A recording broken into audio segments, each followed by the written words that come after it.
Assalamualaikum warahmatullahi wabarakatuh. Bismillahirrahmanirrahim. Alhamdulillahirabbil alamin. Wassalatu wassalamu ala asyrafil mursalin wa ala alihi wa sahbihi ajma'in.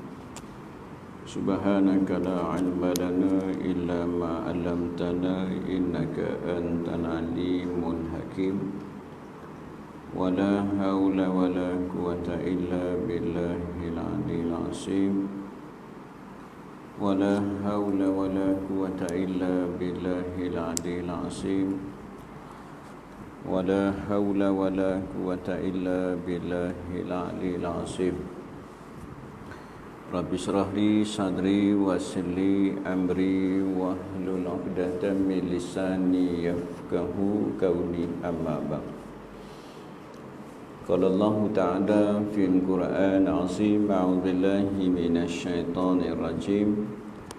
Wallahu akhrajakum min butuni ummahatikum la ta'lamuna syai'an wa ja'ala lakumus sam'a wal absara wal afida la'allakum tashkurun. Sadaqallahul azim.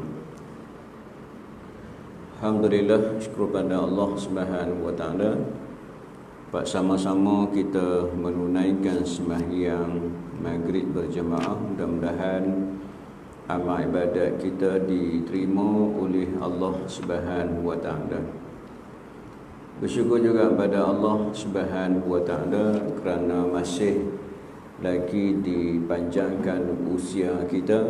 Mudah-mudahan dengan panjangnya usia kita dapat sama-sama kita meningkatkan ketakwaan kita kepada Allah, iaitu kita menjunjung segala perintah Allah dan kita meninggalkan segala larangan Allah Subhanahu wa taala. Bersyukur juga kepada Allah Subhanahu wa taala kerana memilih kita pada malam ni untuk duduk dalam majlis ilmu. Mudah-mudahan kehadiran kita pada malam ni dicantik oleh malaikat yang telah diamanahkan oleh Allah Subhanahu wa taala sebagai satu catatan yang mendapat keberkatan daripada Allah Subhanahu wa taala. InsyaAllah malam ni kita sambung pengajian kita dalam kitab Fiqh Manhaji jilid yang pertama, iaitu kitab Fiqh Mazhab Imam Syafi'i. Di malam ni kita masuk pada tajuk baru, iaitu Al-Jabair Al-Asaib. Dua tajuk. Satu tajuk Al-Jabair, yang kedua ialah Al-Asaib. Dua ni. Baik. Bismillahirrahmanirrahim. Qala musannif rahimallahu ta'ala wa nafa'ana bi'ulumin, amin. Al-Jabair dan Al-Asaib. Apa dia tu? Ni kalimah Arab lah. Al-Jabair dan Al-Asaib ni ialah kalimah Arab. Al-Jabair maknanya ialah jabirah. Jamaknya jabirah, yang bermakna ikatan yang letakkan pada anggota yang patah. Ini berlakulah kalau kita sebut hak bulan sudah tentang sapu angkuh. Ini pakat lena lah hari tu ni. Kita bukan duk buat pun. Kalau buat pun jadi kita ni macam pelik sangat lah. Tapi kita belajar sebelum ni sekurang-kurangnya, walaupun kita tak buat, kita ambil tahu juga. Dia salah satu daripada rusah hukum pun yang kita sebut sebelum ni. Sapu angkuh ni hukumnya harus sahaja. Hukumnya harus sahaja. Apa dia makna harus? Buat pun tak apa, tak mau buat pun tak apa. Nak buat pun tak apa, tak mau buat pun tak apa. Jadi 100% kita di Malaysia ni kan tak buat lah rasa-rasanya. Tambah-tambah di kampung Bijai ni lagi tak buat lah. Jadi hak malam ni memang hak semula, hak benda yang berlaku dalam kehidupan kita. Iaitu yang pertama al-jabair ni, iaitu jabirah, jamaknya bermakna ikatan yang diletakkan pada anggota yang patah. Selalunya balutan tu kalau hak zaman kita kadang-kadang dia balut, kadang-kadang juga dia gunakan simen. Kaki patah lah, banyak berlaku lah accident di jalan yang lurus. Jalan lurus semua, kadang-kadang berlanggar dengan arus, dia pun mungkin takut mati. Kadang-kadang kita duk mai kuliah subuh, daripada Kulim duk mai kuliah subuh di Sungai Rosa pukul 3-4 pagi, tolak tu di highway Kulim tu, dia bukan depa ikut arus, lawan arus. Bukan hanya motor, kadang-kadang berlaku kereta pun berlaku. Kita terpaksa berhenti tengah jalan bagi laluan dekat depa. Bagi laluan dekat depa, kalau tidak nahai kita. Jadi kadang-kadang berlaku benda ni. Jadi apabila berlaku, ada yang patah tangan, patah kaki, adanya patah tengkuk pun ada. Ini qalu inna lillah lah, macam-macam kerana mungkin dengan khayal, dengan ubat-ubat tertentu tak sedap apa dah kot. Depa tak kira dah. Asalkan depa mati jalan yang lurus. Tapi tak lurus lah. Nama jalan lurus tapi hakikatnya mati, umpama mencampakkan diri ke lembah kebinasaan, seolah-olah macam bunuh diri. Apa hukum membunuh diri? Dosa besar.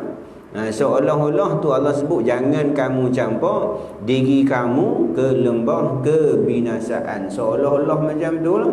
Minum mabuk, makan ubat-ubat tertentu sehingga tak sedarkan diri, lawan motor, reh motor, menyebabkan berlaku ni lah.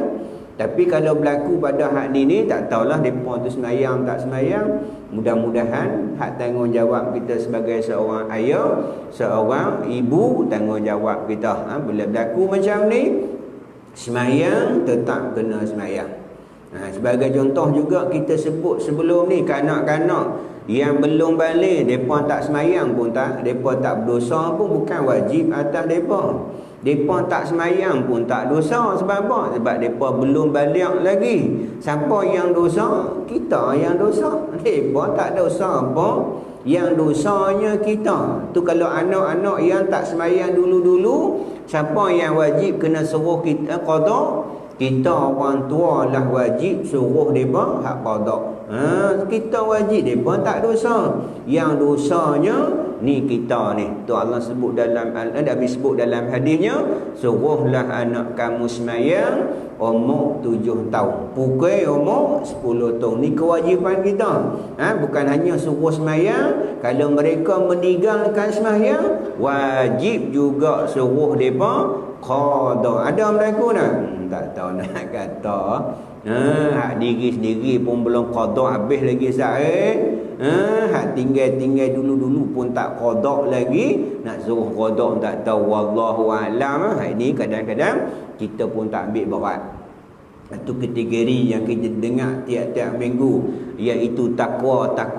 Nak dapat kategori tingkat yang takwa, yang pertama-tama sekali membersihkan diri daripada sifat-sifat syirik. Ini hak mengaji ilmu tauhid. Hak kita dengar selalu takwa. Bukan kata takwa. Takwa tu lembek. Ini takwa. Hak nak jadi orang takwa, mesti yang pertama membersih daripada sifat-sifat syirik. Yang kedua, taubat pada Allah Subhanahu Wa Taala. Yang ketiga baru kita selalu dengar, iaitu junjung segala perintah Allah, tinggal larangan Allah Subhanahu Wa Taala. Kita dengar hak nombor 3. Hak pertama tak dengar pun mensucikan daripada sifat-sifat syirik, menyekutui Allah. Yang kedua, taubat pada Allah. Yang ketiga, baru junjung segala perintah Allah Subhanahu wa taala, tinggal larangan Allah Taala. Yang keempat, melaksanakan amalan-amalan sunat.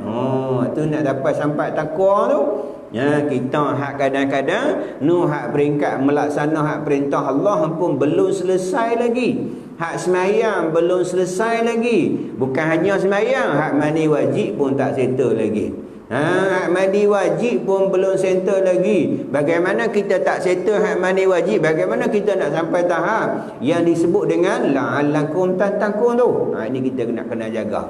Jadi kewajipan tu ke atas apa? Kalau berlaku benda ni, balutan pada anggota yang patah, ini tanggungjawab kita. Kalau anak, tanggungjawab kita. Kalau kena pada kita, kita dah tahu dah malam ni.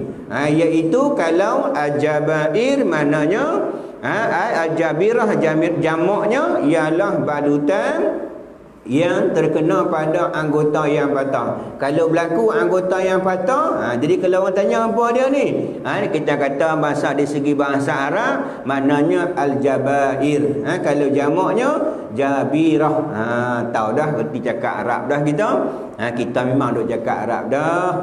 Antun, anti sebab kita dah cakap Arab dah. Tapi sekurang-kurangnya bahasa ni kita tahu sikit. Kalau orang tanya kita al-jabair, itu balutan terkena pada anggota yang patah. Hak balut tu ada segi hak bahasa kita Arab, dia kata itu maknanya jabirah, iaitu jamak, iaitu balutan ada pada anggota yang patah. Yang selalunya kalau kita sebut simen pun sama jugalah, balutan juga pada anggota-anggota yang patah. Selalunya balutan terkena pada anggota yang luka. Yang balutan simen ni terkena pada anggota yang patah. Selalu macam itulah.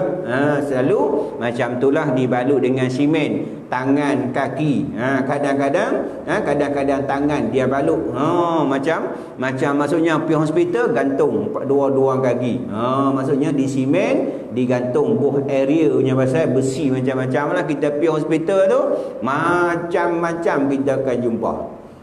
Pergi hospital, buat tempat-tempat yang patah ni macam-macam kita tengok. Yang ada area pun ada, yang simen pun ada, yang balut pun ada. Maka kaedahnya kalau berlaku macam ni, cara bagaimana kita nak cuci, nanti dia akan sebut cara bagaimana kita nak berwuduk, cara bagaimana kita nak bertayamum, ganti kepada membasuh anggota-anggota wuduk kita. Contohnya balutan tu terkena pada anggota wuduk. Sebagai contoh, naik motor sembam di jalan tol, habis muka ni, pergi hospital, dia balut habis satu muka, nampak 2 biji mata. Nampak 2 biji mata. Ataupun tangan anggota wuduk balut, ataupun kaki anggota wuduk, terkena pada anggota wuduk. Tapi kalau terkena pada anggota wuduk, jadi masalah juga, iaitu tentang mandi wajib. Jadi mandi wajib ni bukan tangan sahaja, itibari kepada seluruh badan kita, tidak terkecuali. Tak kiralah balut tak mana pun, kalau mandi wajib nak macam mana. Nak mandi wajib kita nak macam mana, nanti dia akan cerita di hadapan. Baik, itu maknanya al-jabair. Dan al-asaib jamak kepada asabah, iaitu bermakna ikatan yang diletakkan pada anggota yang luka. 2 beza tu saja kita ingat. Kalau al-jabair anggota yang patah, kalau al-asaib ialah anggota yang luka. 2 saja. Kita ingat, kalau tanya kita al-jabair ni apa? Macam pernah dengar, tapi di mana? Kita pun dah ingat-ingat. Rupanya mengaji dekat Binjai hari tu ni. Al-jabair ialah balutan yang diletakkan pada anggota yang patah.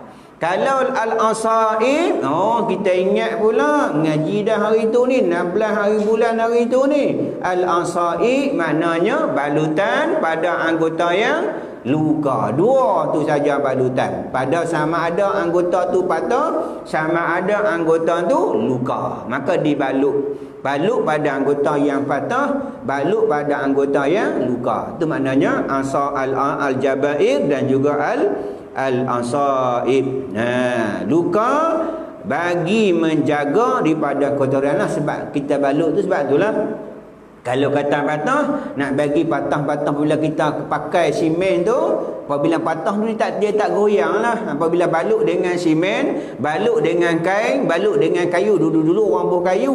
Ikat kayu, lepas tu balut dengan kain. Sebab apa? Nak bagi tulang-tulang tu apabila jijak, dia takkan goyang. Dia nak bagi rapat tu. Bila tak rosak. Kalau luka pun sama, kenapa dibalut? Dengan dibalut luka tu terhindar daripada kuman-kuman. Terhindar daripada kotoran-kotoran, habuk-habuk. Apabila tak balut sahaja, susah dia nak sembuh. Susah nak sembuh kerana terdedah kepada habuk, kuman dan sebagainya lah. Kadang-kadang kalau tak jaga pula, ulat mai hinggat pula, jadi ulat pula. Ada tuan-tuan berlaku sakit iaitu kanser payudara, dia hanya balut sahaja. Dia hanya balut tepat di tepi.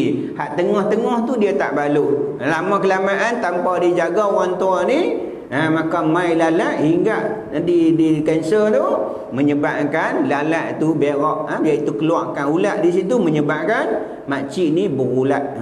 Keluar ulat tu, kadang tengok luka-luka pada binatang menyebabkan ulat keluar. Sebab apa ni? Ni lalat ni yang ada ulat ni hingga mereka akan buang ulat. Tu yang duk viral 2-3 minggu sudah apa. Puting apa ni, botol susu budak tu. Botol susu budak letak itu, dia ada seorang ambil gambar lalat tu hingga di lubang puting. Di lubang puting susu kanak-kanak tu, lalat tu hingga sekejap sahaja. Lalat tu membuang ulat-ulat dalam susu tersebut. Kan tu puting tu kan ada lubang tu, susu bayi, anak-anak cucu kita duk minum tu. Di ujung puting tu kan ada lubang. Lalat tu hingga serupa ketika sahaja, tak sampai seminit pun, maka dia menjatuhkan ulat-ulat dalam susu tersebut. Tak apa, mereka duk rakam, tak apa, mereka tahu. Ni kalau kita tak tutup, kita kalau tak jaga, kita pun tak tahu, tinggal macam tu sahaja. Lalat mai hingga berak dalam tu, dia apa, ulat dalam tu, kita pun bagi minum, cucu anak kita minum, menyebabkan cirit-birit dan sebagainya lah. Sebab apa? Keracunan. Keracunan makanan. Ini kita nak kena jagalah benda-benda ni. Begitu juga dengan balutan. Al-jabair, al-ansai, balutan kenapa ni? Nak jaga. Kalau kata hak patah, nak jaga supaya cepat sembuh. Kalau tak balut, kalau tak ikat, kalau tak simen, kalau tak buh kayu, menyebabkan apa? Patah tu susah dia nak sembuh. Apabila kita jijak, dia akan keluar balik, dia akan longgak balik. Sama juga dengan luka, sekiranya dia tak balut, menyebabkan apa? Terkena habuk, terkena kuman-kuman, maksudnya lalat dan sebagainya, menyebabkan susah dia nak sembuh. Baik. Dia kata anggota yang luka bagi menjaga daripada kotoran sehingga sembuh. Baik. Oleh kerana Islam adalah agama yang memudahkan. Agama yang memudahkan. Maka ia telah mengambil berat dalam masalah ini, di mana Islam telah mensyariatkan beberapa hukum yang menggabung antara menunaikan ibadat dan menjaga. Dua-dua Islam jaga. Dua-dua Islam jaga.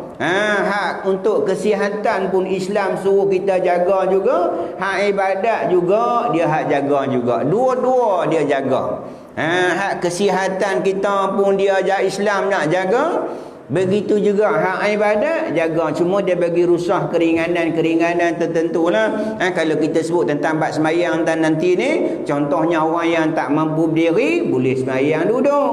Boleh semayang duduk atas kerusi. Tak mampu dalam keadaan duduk, dia boleh dengan melambung lambung kanan, boleh lambung kiri, boleh semayang terlentang, boleh semayang dengan bahasa isyarat, boleh semayang dengan hati. Kalau dengan hati pun tak boleh dah. Ketika tu qalu inna lillahi wa inna, ketika tu mati dah lah. Semayang Islam suruh semayang juga, sebab Allah Subhanahu wa taala nak kepada hamba-hambanya dengan semayang tak lupa dengan Allah. Semayang ni Allah nak sakit macam mana pun, bukan Allah Subhanahu wa taala nak menyusah kita. Buat setakat mana yang kita mampu, segi kita sakit dan sebagainya, semayang tetap semayang ikut kemampuan kita. Sebab apa? Allah Subhanahu wa taala suruh kita semayang juga supaya hamba-hambanya tak lupa dengan Allah Subhanahu wa taala. Sebab semayang ni tak boleh minum, tak boleh makan. Kalau dalam semayang pun kadang-kadang kita lupa, kalau tak semayang agak-agak ingat tak tuan-tuan? Dalam semayang yang tak boleh minum, yang tak boleh makan, yang tak boleh bercakap. Nak jawab handphone, bunyilah handphone pun tak boleh jawab. Ada boleh jawab tak? Tapi ada daripada duk viral tu, di Arab ke di mana kan, bunyi handphone dia jawab. Kita Imam Syafi'i tak boleh dengan satu perkataan ada makna batal semayang kita. Tak boleh bercakap, tak boleh minum, tak boleh makan. Sebab apa? Allah Subhanahu wa taala nak kita ni hanya dalam semayang berapa bukanlah sampai sejam pun semayang. Habis kuat pun 10 minit. Allah nak dalam masa 10 minit tu supaya hamba-hambanya ingat dengan Allah Subhanahu wa taala. Tak ada gangguan-gangguan apa. Allah nak dalam masa 10 minit tu ingat pada Allah. Kalau dalam masa 10 minit pun kita tak ingat dengan Allah, habis. Kadang-kadang tu imam bagi salam habis. Assalamualaikum warahmatullahi. Assalamualaikum warahmatullahi. Baik, aku semayang. Alah semayang pun lupa dah. Duk tengah semayang pun lupa. Tambah semayang pun lupa kalau dia tak semayang. Lagi-lagi lah tak ingat dengan Allah Subhanahu wa taala. Maka Allah nak hamba-hambanya ada hubungan dengan Allah Subhanahu wa taala, walau keadaan macam mana sekalipun. Sampai satu peringkat kita akan jumpa nanti ni, sembahyang dalam keadaan perang pun Nabi ajak pada kita. Sembahyang tengah perang pun Nabi ajak. Tengah perang ni kalau kita kata ya sembahyang dah perang ni, dak, Nabi ajak juga sembahyang secara berjemaah. Macam mana? Ikut keadaan kita lah ketika tu. Ketika tu bercakap pun tak apa, pergerakan pun dimaafkan lah ketika tu. Ada rusah-rusah yang agama bagi dekat kita. Baik. Dia kata oleh kerana Islam adalah agama yang memudahkan. Bukan dia suruh kita mudah-mudah dah. Maksudnya bagi rusah, bagi keringanan, bagi kemudahan kepada agama dia, iaitu agama Islam. Ada keringanan-keringanan tertentu untuk hamba-hambanya yang mengalami kesakitan seperti luka ataupun patah. Cara berwuduk pun berbeza dah. Dengan mengganti dengan tayamum dan sebagainya. Baik. Baik, dia kata memudahkan, iaitu ia telah mengambil berat dalam masalah ini di mana Islam telah mensyariatkan beberapa hukum yang menggabung antara menunaikan ibadat dan menjaga keselamatan. Dua-dua jaga. Ibadat pun nak kena jaga, kesihatan pun dia suruh kita jaga juga. Dia suruh kita jaga juga. Baik, kita tengok hukum Al-Jabair Al-Ansai. Apa hukum dia? Pesakit yang ditimpa luka ataupun patah kadang-kadang berhajat kepada meletakkan ikatan. Selalunya memanglah berhajat. Kalau sikit-sikit tak apalah, sapu minyak sikit-sikit tak apa, luka sikit, geliat sikit tak apa. Tetapi kadang-kadang luka yang begitu banyak, patah yang maksudnya tangan patah, kaki patah, maka memerlukan kepada ikatan pada anggota-anggota yang patah dan juga anggota-anggota yang luka, iaitu balutan dan ubat. Apabila luka, apabila patah nak tahu ubat dah, di sana ada ubatnya, ada minyak, adalah macam-macam lah dengan aidin dan sebagainya. Pihak hospital akan buhlah ubat-ubat tu untuk cepat sembuh. untuk cepat sembuh, iaitu tempat luka atau patah, dan terkadang-kadang tidak memerlukan, kadang-kadang tak payah balut apa dah, tak payah bus simen apa, ini luka yang sedikit sahaja. Itu pun kita sebut dulu ni, kalau luka yang sedikit nampak darah pada luka tu dimaafkan oleh syarak, dengan syarat darah tu tak mengalir. Kan kita sebut dulu, darah yang najis yang dimaafkan, salah satunya luka yang terkena pada anggota badan kita, luka. Nak sembahyang tak balut pun dengan syarat darah tu ada dah pada luka, ada dah darah. Nanah tu ada dah pada luka, ada lah nanah, tetapi dimaafkan oleh syarak. Sebab apa? Sedikit dimaafkan oleh syarak. Tetapi kalau banyak dengan sebab sampai mengalir, iaitu dia kena balut lah. Dia kena balut, lepas tu dia kena cuci, lepas tu kena balut. Sembahyang tetap sembahyang lah. Sebagai jetoh juga kita sebut sembahyang kencing yang tak lawan, kencing tak berhenti-berhenti. Ataupun orang perempuan kita sebut ni kedatangan darah istihadah, dah keluar darah dah kan, tempoh tu dah habis dah. Dah habis 15 hari 15 malam dah. Habis dah tempohnya, tapi darah masih main lagi. Sembahyang tetap dia kena sembahyang dengan membersihkan darah, dengan membalut tempat-tempat yang keluar darah. Lepas tu masuk waktu dia kena bersih, berwuduk dan sembahyang. Sembahyang ya rukun-rukun sahaja. Sembahyang kena sembahyang walaupun kedatangan darah istihadah, darah istihadah dia kena sembahyang, berbeza kecuali darah haid bagi orang perempuan. Baik, sekiranya perlu meletakkan balutan, maka ketika itu wajib melakukan 3 perkara. Kalau letak 3 balutan, sama ada balutan tu ada pada anggota yang patah ataupun balutan tu ada pada anggota yang luka, dengan 3 syarat ni. Kita kena ikut syarat ni. Dia kena maka letakkan dia wajib melakukan 3 perkara. Yang pertama sekali, membasuh bahagian yang selamat, tidak sakit pada anggota yang luka ataupun yang patah. Ketika berwuduk ataupun ketika mengangkat hadas besar, basuh pada anggota-anggota yang sihat. Contoh kita kata di tangan kita tu balut. Balut ni separuh ni patah tani, luka tani kita pun balut. Di hujung ni nampak lagi tangan, jari-jari tu nampak, ni jari nampak. Bila kita berwuduk ni, hak jari yang nampak wajib dia kena basuh. Ni hak belah lengan ni wajib dia kena basuh. Yang pertama, anggota-anggota yang sihat, kalau dia terkena pada anggota wuduk, basuh pada anggota wuduk yang sihat. Kalau kena pada mandi hadas besar, kena basuh jugalah, kecuali tempat yang dibalut tu tak perlu basuh. 2 sajalah kaedahnya, 2 saja nak basuh, sama ada mengangkat hadas besar ataupun mengangkat hadas kecil. Kalau mengangkat hadas kecil, balut pada paha, tak perlulah. Balut pada paha, nak basuh paha. Sebab apa? Anggota wuduk termasuk paha ke? Tak. Ataupun patah di lutut, balut di lutut, kena basuh tak lutut? Tak perlu basuh lutut lah. Kecuali mandi berhadas besar, iaitu kena. Cuma kita tengoklah, kalau kita mengangkat hadas kecil, kalau terkena pada anggota wuduk kita, basuh bahagian yang tak sakit, basuh bahagian yang tak balut. Kena basuh, wajib kena basuh. Syarat yang pertama, wajib basuh anggota-anggota yang sihat. Kalau anggota wuduk 4 tu lah, iaitu muka. Yang kedua, 2 tangan, sapu kepala, 2 kaki. Tengok dah kena tak? Kalau berwuduk ada tak hak 4 anggota yang kita kena basuh ni? Ada tak? Kalau tak ada, selamat. Tapi kalau ada balutan tu di tangan kita, balutan tu di kaki kita, maka basuh pada anggota-anggota yang sihat. Ustaz, dia basuh, dia balut semua? Tak payah.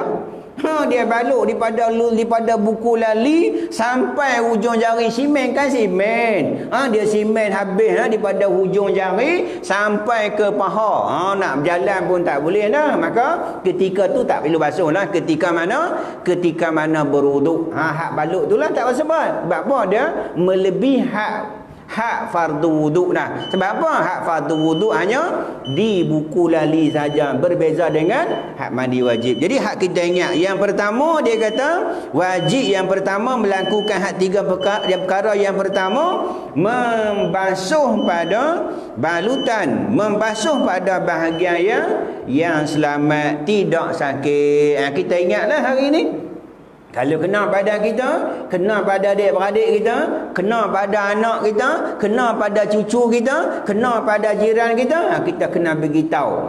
Maka hak kuasa yang hak tak sakit, yang tak baluk, maka wajib dia kena basuh. Sama ada berwuduk ataupun mandi hadas besar. Anggota yang sihat, kalau anggota wuduk kita ingat, bukan banyak pun ada, itibari pada anggota tertentu, muka, tangan, sapu kepala dan juga kaki. Itu saja anggota wuduk. Ada 6 kan fardu wuduk, iaitu niat. Yang hak kita sebut dulu ni, 4 basah, 2 kering. Ingat 4 basah apa dia? Muka basah, tangan basah, kedua tangan basah, kedua kaki basah, lepas tu sapu kepala pun basah. Yang tak kering, niat dan tertib. Tapi kalau hak mandi wajib mengikutibari kepada seluruh badan kita. Kita ingat yang tu saja, yang pertama.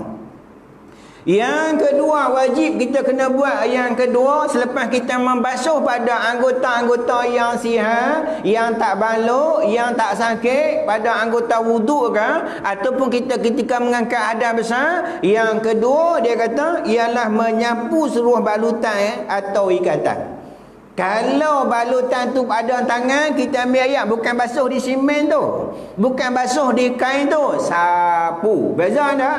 Kalau basuh melalukan air di atas anggota yang dibasuh dengan syarat air yang dilalui berjirim. Kita kena ingat, kalau ambil kain tolong celup dalam air, celuk dalam kolah, kita perah air tu, kita sapu di muka, sah tak wuduk kita? Tak sah. Sebab apa? Kita hanya lap saja. Hak tu kita kena basuh. Basuh ni ialah mesti air yang kita basuh tu mesti berjirim, mesti berbentuk. Contohnya kita ambil lah kolah tu berbentuk dah. Kita berbentuk, kita pumbuh di muka kita basuh muka. Beza dengan sapu di kepala. Beza tak sapu? Sapu ni basuh. Ini basuh. Cuma hak kita kata, hak mana basuh, mesti air tu mesti ada jirim. Samalah hak kita sebut dulu ni, iaitu air menyuci najis, iaitu najis mutawasitah pertengahan, iaitu melalukan air. Kalau kita mau ambil, kita buat air najis, lepas tu tinggal dia punya kesan dia, kita pun pergi celup bok dalam timur, dalam beli air, kita pun perah kering, kita memang sah dah? Tak sah. Kenapa? Sebab kita hanya lap sahaja. Maka dia akan jadi apa? Najis hukmi. Hukmi ada najis, walaupun cium tak bau dah, walaupun tak rasa dah, tapi najis tu akan berselerak jadi najis hukmi. Ini bahaya kalau kita tak tahu kaedah. Kita Imam Syafi'i dengan mengalirkan air, buang dia punya zat najis, lepas tu kita main alir air. Macam mana guna mop? Guna mop saja. Mop kita ubah kaedah saja. Yang tadi kita perah air, kita main mop, pergi basuh-basuh perah, itu tak jadi. Ini kita buah air, jangan perah, metak bagi air mengalir. Dah bersih dah. Itu kaedah kita bagi Imam Syafi'i lah. Kalau Imam lain air teh pun boleh, Imam lain air kopi pun boleh, dengan syarat hilang. Tapi kita kita ikut cara Imam Syafi'i. Baik. Yang kedua ialah lepas kita basuh pada anggota-anggota yang suci, sebagai contoh tadi ni tangan kita ni, balut tadi nampaklah jari-jari ni, hak jari-jari ni kita basuh kan ketika wuduk ni, basuh jari-jari yang nampak. Lepas tu ni lengan kita sampai ni pun kita basuh. Yang kita tak basuh hanya balutan pada tangan kita saja. Yang kedua, ambil air sapu je, sapu di atas balutan, semua balutan sapu saja. Syarat sahaja, ta'abudi sahaja. Ikut kaedahnya, sapu tu bersih dah. Mana bersih? Kan duduk dalam ku ada benar tu duduk dalam, bukan nampak pun. Kita sapu atas simen, kita sapu di atas kain, ikut logik akal kita mana logik pun, sapu di atas kain. Logik dah. Islam ni bukan pakai logik macam kita sebut dulu lah. Tentang sapuan kuh tu. Sapu di atas kuh. Patut-patutnya bawah kuh lah. Batuk-batuk bawah kuh lah. Duk jejak macam-macam dah. Islam suruh sapu di atas kuh. Sama yang ni pun. Hanya ambil ayat sapu di atas. Kita hanya ikut tak payah kita duk soal. Awak sapu pula. Mana nak hilang pun ikutlah. Apabila Allah dan Rasul suruh, sami'na wa ata'na. Kita tak mau jadi macam kaum-kaum Bani Israel. Umat-umat Nabi Musa AS. Ketika mana Nabi Musa ajak pergi berjuang, umat dia kata, kau pergi dengan Tuhan kamu. Umat yang Allah selamat macam-macam tu, yang selamat daripada banjir yang besar, ditenggelam lautan yang luas tu, Allah selamat mereka. Ketika mana Nabi Musa ajak kaumnya supaya pergi berjuang untuk jalan Allah, dia apa kata kaum Bani Israel? Pergilah ajak Tuhan kamu. Macam tu jawab. Kita ada umat diajak berjuang, walaupun sedikit peperangan Badar banyak dah, 300 lebih. Nak lawan dengan 1000 orang, ajak berjuang. Umat kata apa? Sahabat kata apa? Sami'na wa ata'na. Tu kata umat Nabi Muhammad ni. Suruh tak cakap banyak dah. Sami'na wa ata'na. Kami dengar dan kami taat sahaja. Baik, ini pun samalah. Sapu di atas balutan. Kalau tanya tu nak cuci kan, sapulah. Kami ikut perintah Allah, kami ikut perintah Rasul. Itu sahaja. Itu syarat yang wajib yang kedua. Yang ketiga, lepas kita basuh anggota yang tak balut, kalau tangan, ujung tangan, lepas tu bahagian ni kita basuh. Lepas tu yang kedua kita ambil ayak sapu di atas balutan. Yang ketiga ganti dengan bertayamum. Ini kena tayamum. Kalau 2 balutan, 2 tayamum. Kalau 3 balutan, 3 tayamum lah. Contohnya tangan, 2 tangan balut, 2 kaki balut, maksudnya 4 kali. 4 kali tayamum, ganti dengan tayamum. Sama juga dengan mandi wajib. Mandi wajib tak perlu kita pergi berguling lah. Ganti wajib bertayamum sampai ada sahabat berguling atas tanah dah. Ganti juga dengan tayamum juga. Contohnya balutan pada tangan ke, pada kaki ke, nak mandi wajib. Buat macam kaedah tadi. Lepas tu ganti dengan tayamun. Iaitu tayamun 2 sahaja. Tayamum 2 sahaja, iaitu niat. Lepas tu tepuk 2 kali tepuk. Tepuk pertama iaitu sapu muka. Tepuk yang kedua tangan kanan dan tangan kiri. Nanti kita akan jumpa tajuk tayamum. Baik. Yang ketiga ialah ganti. Iaitu bertayamum sebagai ganti membasuh bahagian yang sakit apabila sampai pada anggota tersebut. Contohnya muka kita basuh, sampai tangan kita basuh, sampai tangan kiri basuh, sampai kaki itu balut. Maka kita buat kaedah tadi ni, iaitu basuh pada anggota yang tak sakit, sapu di atas balutan, lepas tu ganti dengan tayamum. 3 benda ni kita kena ingat. Basuh pada anggota yang sihat, sapu di atas balutan, dan ganti dengan tayamum. 3 tu saja kita ingat malam ni. Jangan ingat lain-lain. Tak payah ingat lain-lain. Ingat 3 tu saja. Iaitu macam mana buat? Yang pertama, kalau kena pada anggota wudu, basuh pada anggota yang sihat. Habis Ustaz, kalau anggota sihat tak ada, anggota wudu tak payah basuh lah. Contohnya tadi ni dia balut satu kaki, nak sapu nak basuh macam mana? Jari pun tak nampak, buku lali pun tak nampak. Maka hak pertama tu tak kira dah. Tak perlu basuh dah. Sebab apa? Mana nak basuh tak mana dah, nampak balut semua. 2 kaki balut, 2 kaki tak perlu basuh dah. Tak, 2 kali tak perlu. Hanya nak benar macam apa? Hanya sapu. Hak kaedah kedua, ikut hak kaedah 2 yang sapu. Yang ketiga, ganti dengan tayamum. Ganti dengan tayamum. Baik. Sekiranya balutan di atas anggota yang luka atau patah tidak diperlukan, maka dia wajib membasuh bahagian yang sihat dan bertayamum pada mengganti bahagian luka sekiranya dia tidak boleh membasuh tempat sakit luka. Ini pun samalah, dia tak balut tapi luka. Kalau dia basuh pada anggota tu menyebabkan lukanya susah sembuh. Yang ni hak luka dia sebut ni. Sekiranya balutan di atas anggota luka ataupun patah tidak diperlukan. Tak perlukan, dia kata, maka dia wajib membasuh bahagian yang sihat dan bertayamum. Maksudnya hak sapu dah hilang dah. Hak kaedah yang kedua, sapu di atas balutan kena dah? Tak kena dah. Sebab apa? Sebab dia tak balut. Kena sikit luka tu nampak tulang lah, dia tak balut. Pergi hospital, doktor kata pakcik ibu ubat dah lah, tak payah duk balut-balut lah. Maka luput satu bab, iaitu menyapu di atas balutan. Hanya dua kaedah. Cuci tempat yang sihat, lepas tu ganti dengan tayamum. Sapu tak payah dah. Sebab apa? Nak sapu macam mana tak ada balutan?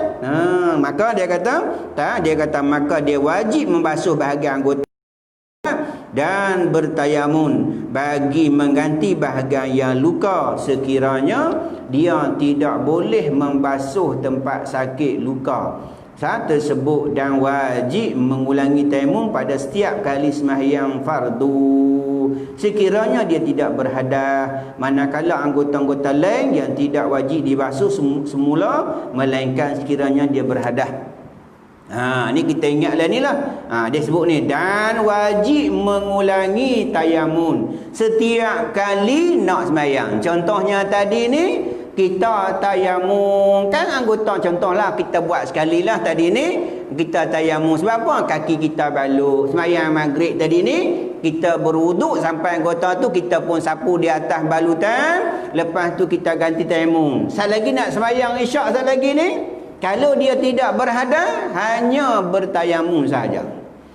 Wuduk tak batal lagi, maka dia hanya ganti pada tayamum sahaja. Tapi kalau dia berhadas, dua-dua macam tadi biasa baliklah. Kalau dia berhadas, buat macam biasa, berwuduk macam biasa sampai pada anggota tu macam tadilah, cuci pada kawasan yang sihat. Lepas tu sapu di atas balutan, lepas tu tayamum. Tapi kalau dia tidak berhadas, hanya dengan bertayamum. Tu dia sebut di sini ni, dia wajib mengulangi tayamum pada setiap kali sembahyang fardu. Kalau sembahyang sunat tak perlu dia maghrib tak perlu. Atau qada Ustaz, qada kena tayamum. Sebab apa?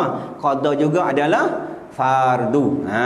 Qada juga adalah fardu. Cuma dia buat bukan waktu dia lah. Dia nak qada sembahyang maghrib, lepas maghrib dia nak qada. Maka bila hak qada termasuk juga fardu juga. Kecuali hak sunat. Hak sunat tak apa. Hak sunat tak apa. Tu dia sebut ni, dan wajib mengulangi tayamum pada setiap kali sembahyang fardu sekalipun dia tidak berhadas, manakala anggota-anggota lain yang tidak wajib dibasuh semula melainkan sekiranya dia berhadas. Apabila berhadas dia kena buat macam biasa. Ni kalau ingat kita berhenti sampai berapa boleh kuliah ni tuan Haji? Tak lama dah, tak lama lagi. Hari ni pun banyak dengar. Tapi tembok lah, Penang pun walaupun banyak tembok. Tembok hari ni pun 33 no.